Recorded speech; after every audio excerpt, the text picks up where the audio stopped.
Okay, सो बात करने वाले हैं मुथूट फाइनेंस कंपनी के बारे में। और इस कंपनी के बारे में बात करना बहुत ही ज़्यादा इंपॉर्टेंट है, बिकॉज इसका जो शेयर प्राइस है वो अपने 2023 के लो से लगभग 4 गुना हो चुका है, लेकिन रुकने का नाम नहीं है। इसको फॉल से कोई फर्क नहीं पड़ता, इसको टेरिफ से कोई फर्क नहीं पड़ता, इसको किसी न्यूज़ से फर्क नहीं पड़ता। ये लगातार लाइफ टाइम में बनाता रहता है, बनाता रहता है, बनाता रहता है, रुकने का नाम नहीं है। एक तरीके से ये शेयर जो है रॉकेट बन चुका है, बिल्कुल गोल्ड के प्राइस की तरह।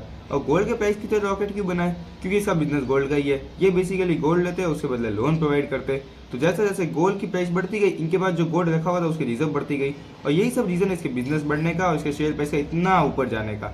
और देखो, कोई फर्क नहीं पड़ता इसको किसी भी न्यूज़ से, ये ऊपर ही जाता रह रहा है। अब मैं ये नहीं कह रहा कि इसकी रैली खत्म हो गई, लेकिन मुझे लगता है कि यहाँ से एक डाउनफॉल आने वाला है, और इसकी रैली भाई कुछ टाइम के लिए शांत हो सकती है, या फिर एक कंसोलिडेशन में जा सकती है। और उसके बाद हम चार्ट पे बात करेंगे। ओके, सो मुथूट फाइनेंस के चार्ट पे आ चुके हैं, और एक मैं आपको चीज़ बताना चाहूँगा। मैंने यहाँ 933 पे एक लाइन बना रखी है। तो ये बेसिकली इसका 2023 का लोएस्ट लेवल है, जहाँ से इसने रैली करना शुरू किया। और वहाँ से कितनी रैली कर चुका है?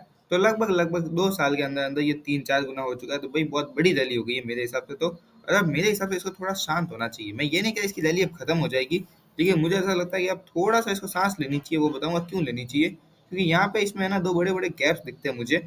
एक गैप तो ये अभी 2-3 दिन पहले आया हुआ 8% का, और एक इससे थोड़ा पहले आ जाओ तो यहाँ पे ये लगभग अगस्त 25 में, मतलब 2-3 महीने पहले का जो गैप है 8% का। तो ये जो दो गैप है ना, ये मुझे बड़े परेशान करते हैं इस स्टॉक को लेकर। अब इस स्टॉक के बढ़ने का रीजन तो मैं आपको बता सकता हूँ, गोल्ड का प्राइसेस है, गोल्ड की जो डिमांड है। लेकिन देखो, मेरे को ऐसा लगता है गोल्ड की भले कितनी डिमांड हो जाएगी, डिमांड खत्म तो नहीं होगी, लेकिन जो प्राइस है ना वो एक लिमिट तक ही बढ़ सकता है। उसके बाद मेरे को ऐसा लगता है या तो प्राइस गिरेगा या फिर प्राइस थोड़ा स्लो डाउन हो जाएगा। और सेम चीज आप गोल्ड में जाओगे तो दिख गई होगी कि लास्ट कुछ दिन में वो गिरा भी है और एक कंसोलिडेशन में आ गया है। सिल्वर के साथ भी ऐसा ही है। तो मेरे को लगता है शेयर के साथ भी ऐसा ही होगा। अगर आप इसकी अर्निंग देखने जाओगे तो फिर तो आप पागल हो जाओगे, क्योंकि अर्निंग तो 90% अप है, और 90% अप देखिए मैं भी खुद भी पागल हो जाता हूँ। लेकिन मेरे को नहीं लगता लाइफ टाइम हाई पे ये एक इन्वेस्टेबल बिजनेस है। थोड़ा सा इसमें रिट्रेसमेंट की आवश्यकता है। देखो, पहला तो मैं एक सीधा बता देता हूँ, ये जो गैप है ना ये बढ़ेगा, पक्का बढ़ेगा, ठीक है। तो ये 10% तो यहाँ गिर जाएगा।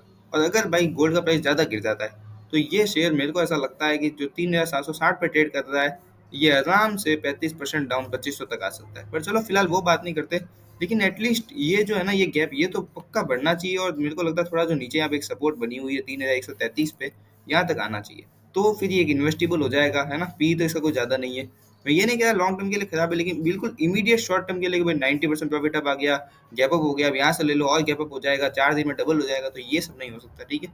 मेरे को लगता है 15 से 20% का फॉल मेरे को लगता है आना चाहिए, तभी ये एक अच्छा पिक हो सकता है। अब वरना बाकी तो भाई ऑपरेटर की मर्जी है, जो चाहे करे। पर मेरे को ऐसा लगता है कि 10-15% का फॉल आ जाए तो अच्छा रहेगा। तो यही कुछ है भाई फिलहाल खतरा इस शेयर में। बाकी आपको वीडियो कैसी लगी बता देना। मैं मिलता हूँ किसी नए वीडियो किसी नए स्टॉक के साथ में। तब तक लगा